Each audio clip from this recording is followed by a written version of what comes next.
I'm really glad this mic is adjustable. Okay, right. I'm a little nervous. Actually, I had a friend who came up to me before this. She said, Nicole, don't be nervous. Like, I'll start laughing as soon as you walk on the stage. And I said, don't do that. I think I look funny. Wait till I start speaking. Yeah, I did stand up at one point, actually, when the mic was not so adjustable, and that was really difficult. Because I'm a vicious 5'2". And I sort of felt like I needed a booster seat, but booster seats don't work when there is no chair, because it's stand-up comedy, like that's the point, and I couldn't reach the mic, it was sad. In Sharples, I have similar problems. I don't know if anybody else is really tiny and has problems with the tables. They're kind of high up for me. Yeah? Okay, right. So I think we need some booster seats. It's really useful. Because, I sit there at dinner and the table is here, and I have to ask my friends to pass me my own food, so I don't get steaks and ketchup. It's really difficult. And I have problems at the salad bar. Anybody else? Salad bar issues? Yeah? Okay, because the cups of all the different ingredients are here, and the sneeze guard is here, and I hit my face on it, and I can't reach anything, so I duck under the sneeze guard, right, which is supposed to be keeping everything sanitary. And I'm that girl who's ducking under the sneeze guard and giving you all swine flu. My fault. Forgive me. And it's because everything is designed for this height that is, just really high up. And I went over to Bryn Mawr, where everything is designed for average height for women. So it's much tinier. The ingredients are here, and the sneeze guard is here, and I don't give anybody swine flu at Bryn Mawr. It's very nice. I'll bet they're all staying healthier than we are.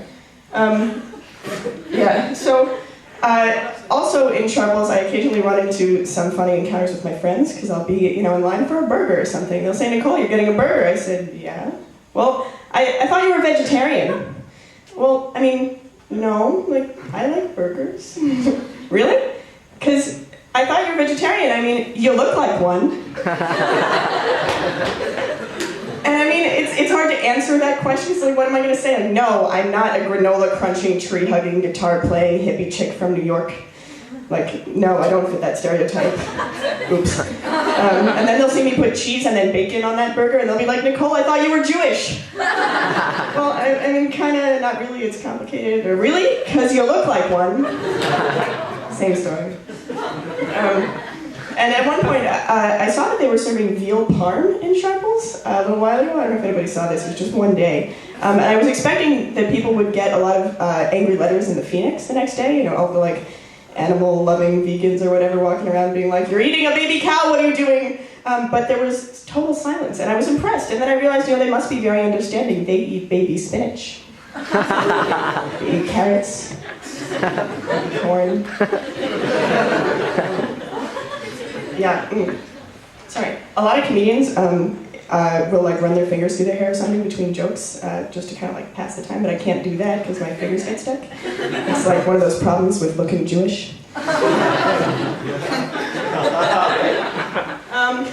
So I'm a senior, and like most juniors, I went abroad last year and I did this maritime studies program, and you play around on boats, and it's like pirate school, it's great. And the problem with going to pirate school and then coming back to Swarthmore is that your dating criteria changes a whole lot. So previously, I was looking for guys who were, intelligent, talented, had a beard, would be nice. And then when I came back from pirate school, the criteria was intelligent, talented, bearded, must be a pirate.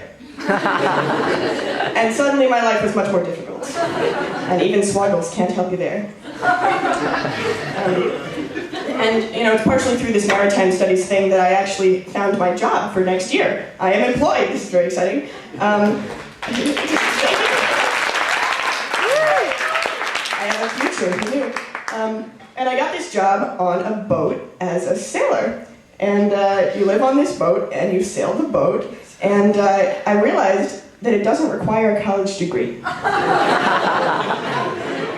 And now I'm just killing time between me and the boat with the what the fuck am I still doing here blues.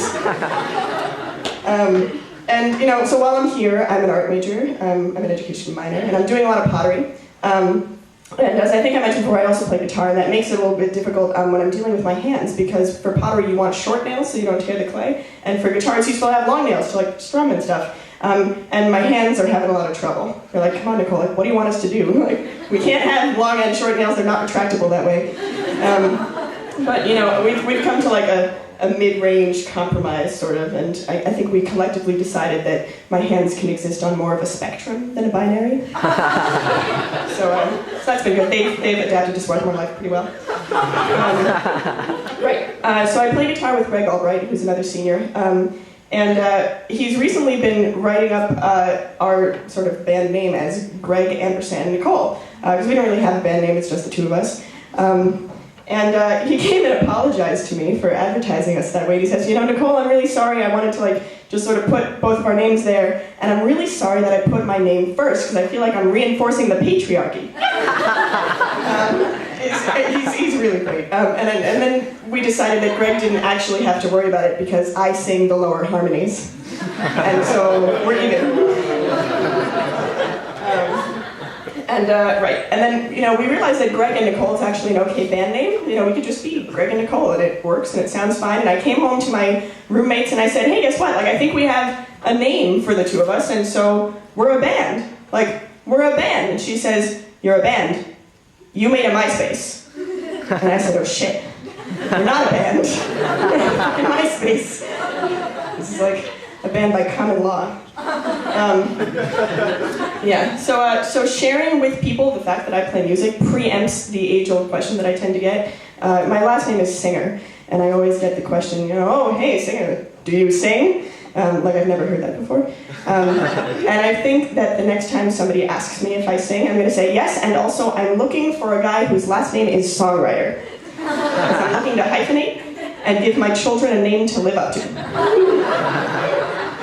And so if you find a guy walking around who is intelligent, talented, bearded, a pirate with the last name Songwriter, send him to me. Thank you.